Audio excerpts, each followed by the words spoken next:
Hey, what's up gamers? Enforcer 5150 here, and we have a new patch. We have a minor but major patch. It says major updates, but the patch is a minor patch.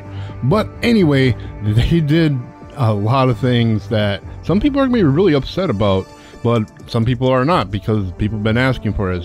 Yeah, they went ahead and did it. They nerfed some of the meta weapons, which I see why. I mean, a lot of people were trying to go a little bit elite on it and kicking people out of their groups just because they didn't have the certain meta loadout. So the devs are going to go and try to mess with that, because that messes with the player activity and the player experience. But anyway, our first major update is planetary hazards are active, and yeah, I seen that a little bit.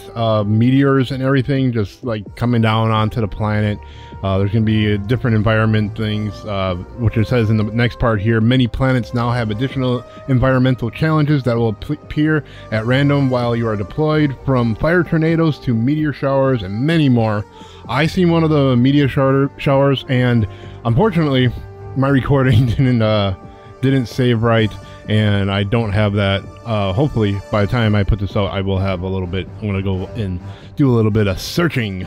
But anyway, next we have some balancing. Eradicate missions now require more kills and enemies spawn more often. Time to complete the mission was previously shorter than indicated, and should now usually take twice as long to complete.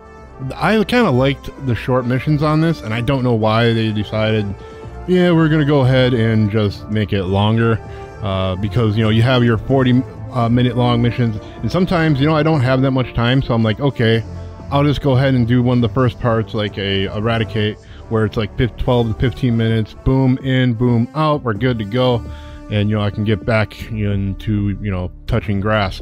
But anyway, we'll go on to the primary, secondary, and support weapons. The major issues that have come up, people are not too happy about. The breaker shotgun decreased magazine capacity from 16 to 13, increased its recoil from 30 to 55. So yeah, that is a pretty big recoil change. I'm wondering if that is changing the fire rate as well. The recoil, it's not too bad, but that is a big change. The railgun, which everybody is not happy about. The railgun decreased armor penetration in safe mode, decreased damage against durable enemy parts. So they kind of made it so that it doesn't just basically go through anybody's shell anymore, and that is a big nerf right there. The armor penetration in safe mode, see, I don't know if that means that they're doing the decreased damage against enemy parts in safe mode as well, because if you don't know, you can put it in unsafe mode and let that thing charge right up until it blows up in your hand. Gets a bunch more damage on your each fire, each shot, which made the railgun as super overpowered as it is. I think it will still have some oomph to it, so we'll see as we start playing a little bit. The flamethrower, I don't know why they increased this, but they increased the damage by 50%, which is crazy because it already had a lot of damage to it. So expect to kill your fellow Helldivers really fast, and yeah, because everybody ends up walking into that fire. Anyway, moving on to the laser cannon, it increased the damage against durable enemy parts. So the laser cannon is going to be better against durable parts. Increased armor penetration, improved ergonomics. I don't know what the improved ergonomics means. Like, I'm not even going to touch on that. Just going to let it as is. But yeah, they improved it. Now, the Punisher increased total ammo capacity from 40 to 60, increased stagger force, increased damage from 40 bullets to 45 per bullet. That is a buff for the Punisher. I think they're trying to get people that were not using the Punisher. They went ahead and buffed those up so it could be more closer to a meta weapon than the other weapons, which I don't think it will. Because of the breaker is probably still going to be the go-to, even though that you're bringing the capacity down by 3 bullets. It's not that big of a deal. People still use it. Now we have the breaker spray and pray. increased armor penetration, increased fire rate from 300 to 330, increased the number of pellets per shot from 12 to 16, and decreased the magazine size from 32 to 26. That's super balancing right there. It should still be a decent weapon, so it's not bad. All right, moving on. We have Stratagems, which energy shield backpack, increased delay before recharging. Kind of sucks. We also have the 330mm and the 120mm orbital barrages, increased duration from bombardment, decreased spread. They definitely decreased the spread, so the people that were killing you with the 380s, they shouldn't kill you as much now when they don't call out where they are before they put them out. I went ahead and tested this a little bit, and yeah, it's definitely a lot shorter. If you stand directly in front of your 380s and you throw it out, it shouldn't hit you. I mean, long as it's not right on you. Like if you throw it your furthest distance, it shouldn't hit you. I tested it out a few times. I also tested with the 120 because that did have a pretty large spread as well, and not one hit me. If you move a little bit closer, you may get hit and knocked over, but it won't kill you yet. If you move too far close, yeah, you'll obviously die. But if you're throwing at your max range without the increased throw, then it shouldn't affect you and shouldn't kill you or your team as long as they're behind where you started. If they go ahead, they will die.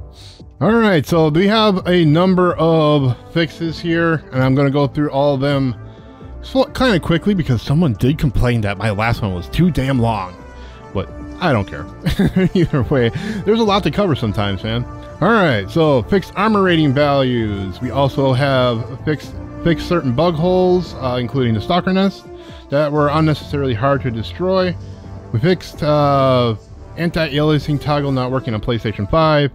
There is a balanced lighting across all planets, which solves cases where the game was too dark, which I went in and it was still dark in a lot of spots, but I kind of like the dark and having that contrast.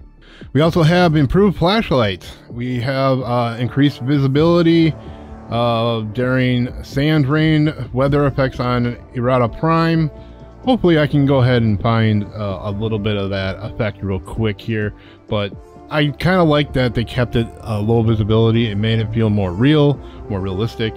Improved cases where some materials could look blurry if lighting graphic setting was set too low. Fixed timing issues that could occur on an extract E720 primary objective. That's the oil refineries, I believe. And then we have change button interaction behavior for bunker point of interest. Helldivers will now let go of the button after holding for a few seconds. Oh yeah, so that's those bunkers. If you click on it, you had to click it again to get off of it, but I didn't really mind. Fix some cases where large assets floating if the ground beneath them was blown up. Helldivers standing next to ICBMs during launch will get properly toasty with a chance of not so spontaneous combustion. Alright, so we also have fixed unthrowable snowballs after ragdolling, fixed being able to use grenades after drowning. Oh, I accidentally drowned it because I didn't know you could. But good to know that the grenades are fixed. Also, we have a camera no longer locked in the player's own corpse after blocking spectator mode. Helldivers now take damage from fire, gas, etc. generated by other players. Okay, well, I thought they already did because I definitely died from fire. Armor no longer stretches when dismembered. Oh yeah, I kind of see that. This is definitely a minor fix and not a major one. So we're not going to go through the known issues. Go ahead and read through them because a lot of them are the same as before. So I don't want to make this video too long because, you know, last video was 12 minutes for a patch notes. And it was apparently too damn long. I'm just kidding, buddy. I do get it, but we do have a lot to go through in a lot of these sometimes. But that is all we're going to do for this one. What do you think about the nerfs and, you know, the balancing that they're doing? I think it's not too bad. I know there's a lot of people in the forums just really upset about it. And to me, I mean, I don't really care. I don't use the Railgun all the time. I do use it sometimes when we're going up against big things, but there's other ways to take them out, and you can get them. I'm only on extreme level now. I think that's level 6, I believe it is. So we only been doing those, but yeah, it's pretty good either way. Anyway, I want to thank everybody for watching this video today. Make sure you hit that like button. Definitely subscribe if you're new to the channel. Y'all take care and happy gaming.